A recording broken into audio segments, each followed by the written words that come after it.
નમસ્કાર દર્શક મિત્રો, મોરબી સહયોગ ન્યૂઝમાં આપનું હાર્દિક સ્વાગત છે. હું છું યોગેશ સટપડિયા.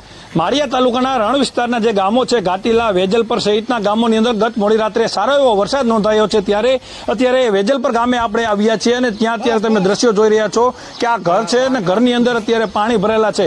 ગત મોડી રાત્રે જે વરસાદ વરસ્યો છે, અત્યારે વેજલપરના ડુંગરી વિસ્તાર, જે નવો પ્લોટ વિસ્તાર કહેવાય, ત્યાં અત્યારે 40 પરિવારો અત્યારે જીવના જોખમે રહી રહ્યા છે. તમે જોઈ શકો છો કે ગત રાત્રિના વરસાદના પાણી હજી સુધી આ ઘરમાં ઓસર્યા નથી. ગઈકાલે રાત્રે આ જે ઘર દેખાય છે તે ઘર સુધી પાણી પહોંચી ગયું હતું અને જે પરિવાર છે એ તેમનો સામાન લઈ અને છત ઉપર જવા માટે પણ મજબૂર થઈ શકે એ પ્રકારની સ્થિતિ સામે આવી છે.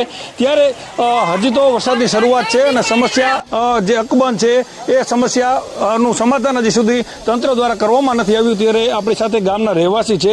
શું નામ તમારું? સુરેશભાઈ.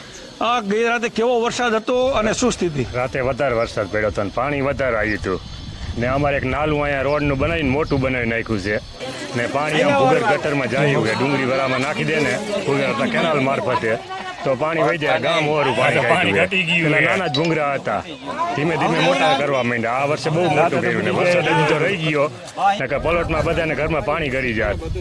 જાજો વરસાદ પડે, હજી 5 ઇંચ જ થયો હે. જો જાજો થાય ને તો બધાને ઘરમાં ગળી જાય.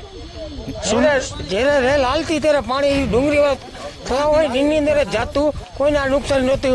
પણ આ નાલું થયું તે પછી બધા આ પ્લોટ છે વિસ્તારની અંદર બધા માણસો હેરાન થયા. હું આજ રાતે આ ફરિયાની અંદર આ મારું જ મકાન છે પોતાનું, કેળ અમારું પાણી હતું. મારા હજી ઉપર બેઠો હજી હેઠો ઉતર્યો નથી અને મેં છોકરા લઈને બધા ઉપર ચડી ગયા હતા. ક્યારે પાણી વહી જાય, ક્યારે મકાન થઈ જાય, કોણ આની જવાબદારી લે? તો હજી તો 5 ઇંચ જેટલો વરસાદ વરસ્યો છે અને સમસ્યા અત્યારે તમે જોઈ એ પ્રકારે આવા 30 થી 40 મકાન જે છે એમાં રહેતા પરિવારને જીવના જોખમે જેવો વરસાદ થાય એવું જીવનું જોખમ ઊભું થાય છે. ત્યારે યોગ્ય કાર્યવાહી તંત્ર દ્વારા કરવામાં આવે તેવી હાલ માંગ ઉઠી રહી છે.